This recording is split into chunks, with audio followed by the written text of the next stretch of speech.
mengenal beberapa keutamaan tauhid. Ini sangat penting untuk dicatat.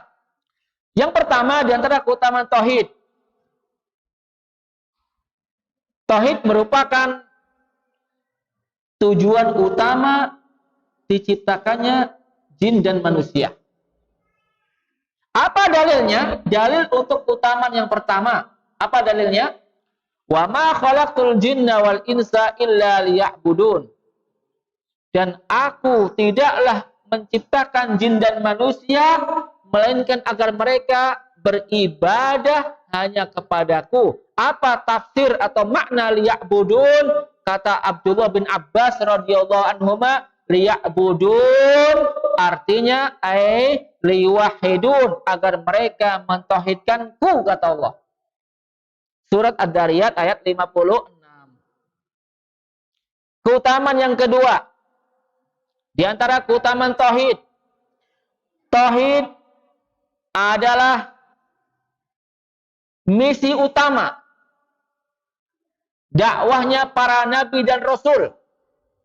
Semua nabi dan rasul yang Allah utus kepada manusia, maka mengemban misi. Dan misi mereka yang paling agung, yang paling afdol, yang paling besar adalah mewujudkan tauhid. Mengajak manusia kepada tauhid. Agar mereka beribadah hanya kepada Allah. Menghambakan diri mereka hanya kepada Allah. Memberikan ketaatan hanya untuk Allah. Apa dalilnya? Dalilnya ada firman Allah dalam surat An-Nahl. Surat An-Nahl ayat 36.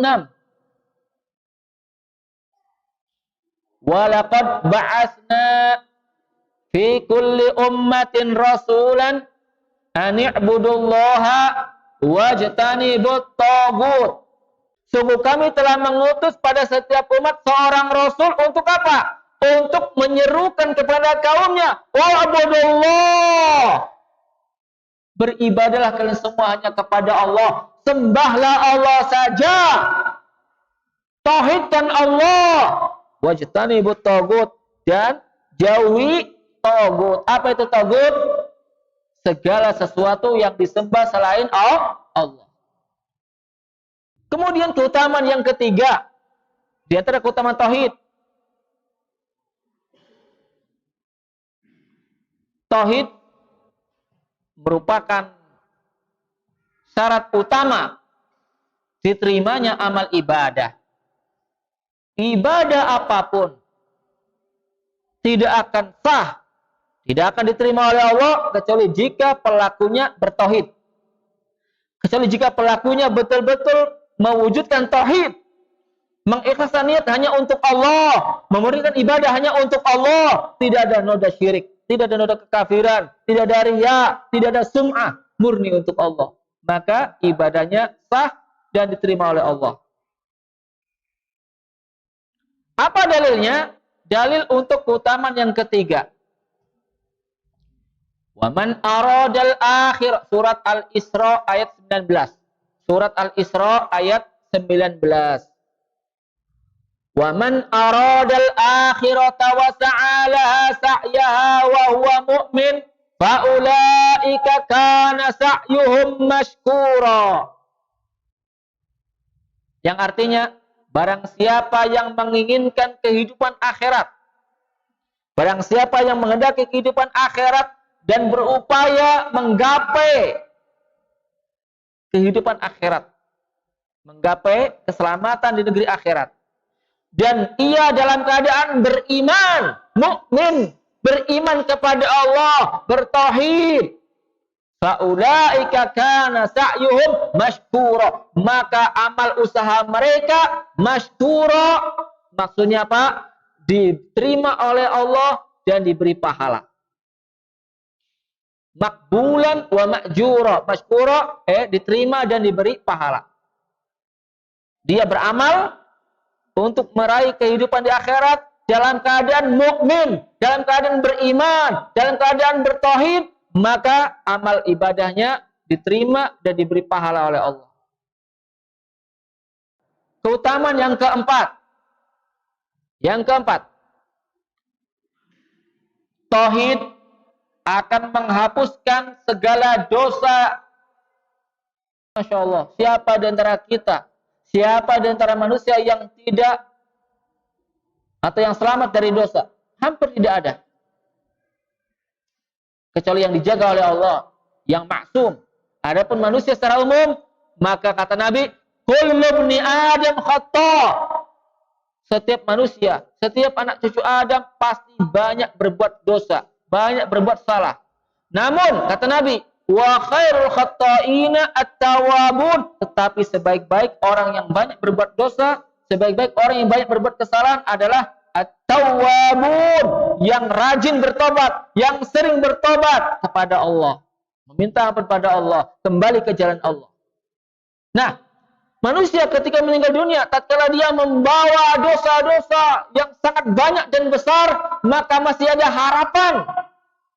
Masih ada harapan untuk diampuni oleh Allah, dimaafkan oleh Allah, tidak diazab oleh Allah. Namun dengan syarat mati dengan membawa apa? Tauhid. Mati dalam keadaan mukmin, mati dalam keadaan bertauhid, maka masih memiliki harapan besar. Dosa-dosa yang ia perbuat sepanjang hidupnya di dunia akan dihapus dan diampuni oleh Allah. Ustaz, tahu dari mana? Ini kan masalah ya gaib. Kita katakan kita tahu karena Allah yang mengabarkan, karena Rasulullah yang mengabarkan di dalam Al-Quran dan As-Sunnah. Dalilnya apa? Bahwa tauhid akan menghapus segala dosa. Yaitu hadis qudsi dari Anas bin Malik radhiyallahu anhu, ia berkata, Rasulullah sallallahu alaihi wasallam bersabda, qala Allah Ta'ala, Allah Ta'ala berfirman. Ini ciri hadis qudsi. Dia bukan bagian dari ayat Al-Quran. Allah Ta'ala berfirman, tapi ia termasuk hadis qudsi karena ya diriwayatkan oleh Nabi dalam sabda beliau.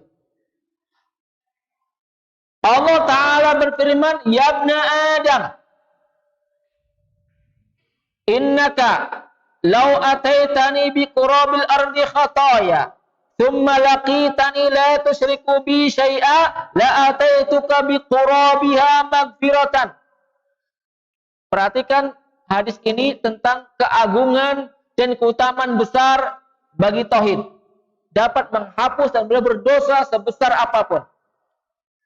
Allah berfirman, wahai manusia, wahai anak cucu Adam, seandainya engkau datang menghadapku di hari kiamat dengan membawa dosa sepenuh bumi, Masya Allah, saking banyaknya dosa yang ia lakukan sepanjang hidupnya di dunia.